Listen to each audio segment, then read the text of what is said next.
Hello and welcome, Janet Beckers here with your wonderful web TV tip of the week, and I am doing what I'm sure a lot of people are doing at this moment, a few days before Christmas. I'm stuck in traffic as I brave that traffic to go and get that perfect gift for my husband that I just could not buy online and get delivered.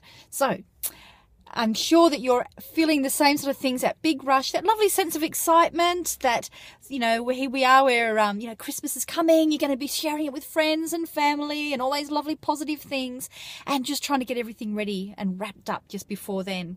But you know what?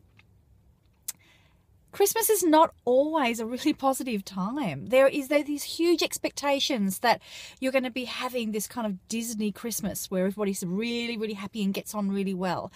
But you know what? The thing I've been finding, is that for a lot of people, Christmas can be a really sad time. For some people, especially with people who are divorced, you've got kids, it may not be your turn this year and to have the kids. So you can be quite lonely. Or it means that you've got to, have contact with somebody or some family that's just not good. Or there's somebody that's not with you anymore. For example, my dad died on Christmas Eve 10 years ago.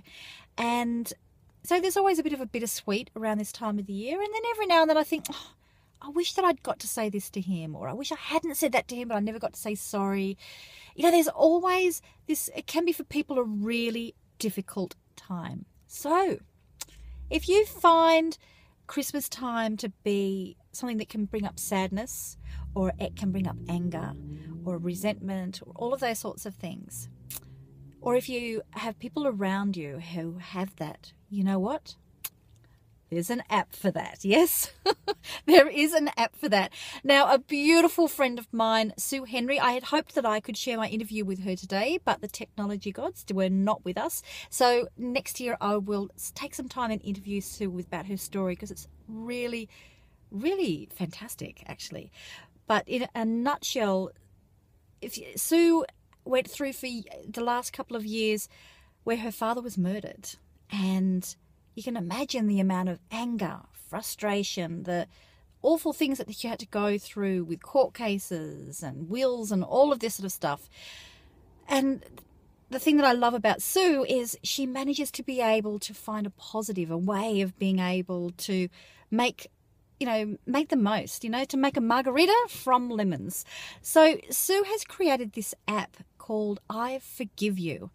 Now, it's fantastic. It allows you to be able to, to be able to say sorry to people without actually having to say it to them, or to be able to say, I forgive you, to be able to say, I forgive myself. Because sometimes, and for Sue, if you're thinking somebody's murdered her father and the awful things that went around that, how can you possibly forgive? For her, it was saying, you know what, you're going to be holding on to a lot of anger and frustration and cannot move forward until you can let it go out to the universe. So that's what this app is for. You can go there, you can say, I forgive you. You can say, I'm sorry. You can just say, I'm really grateful. Thank you. Or you can say, I love you, or just thinking of you. And then you can choose that you're either going to send it out to the universe, you can save it for yourself, or you can even email. And the nice part is it actually sends a message back to you, which I just found really quite good, because it kind of reinforced to you that, okay, I've been kind of heard. So there you go. There's an app for everything. So I forgive you. I'll bring you the whole story next year, but I'm hoping that is something that can help you and your family and your friends, if this is a time that actually can bring up a lot of heartache and perhaps anger or frustration or loneliness for you.